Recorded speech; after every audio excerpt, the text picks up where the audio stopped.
Rafiki yangu nataka nikwambie kitu kimoja. Mimi kuna vitu na sivielewi. Nikaona kwamba nikija kwako labda utaweza kunipa ushauri wa hapa na pale.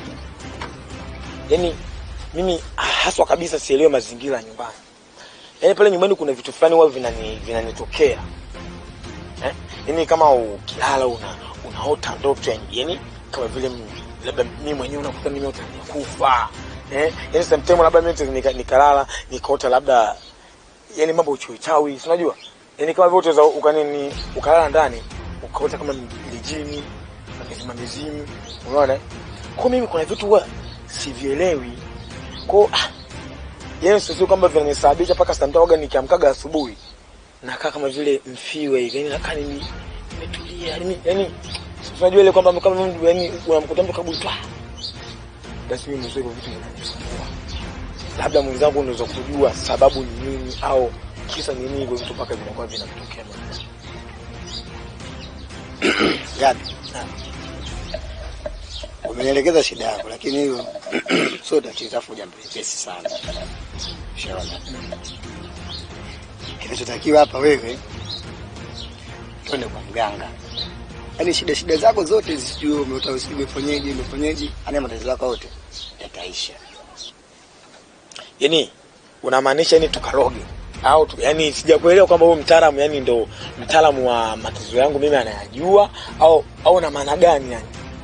Sio tukarogwe.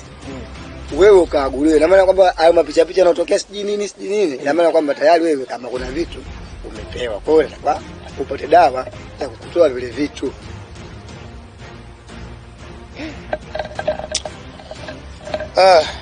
Hapo rafiki yangu naona tuko tumeachana. Yaani hapo ukifuata kabisa. Hapo tuko tumeachana hapo. Mlemani City na Mwenge. Kwa sababu gani? Masuala yao micha, sio kabla nikwambie, sijawahi. Nala sikali nikafikiria vitu hivyo. Swala kusema eti kama siji naenda sehemu nenda Sikia. Wewe unasema unaota muda mwingine kwamba sijui uko sehemu gani, na muda mwingine unasema kwamba umekufa. Hizi ndoto hizi. Ipo siku tutakuja kukuzika kweli, mimi nakwambia. Shauri lako. Hapo ni swala tu la kuchukua tu uamuzi.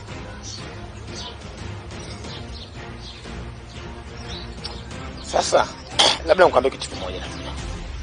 Ngoja nikae, nitafakari, afu niangalie kama nikipata jibu sahihi au siku nikioneko vizuri.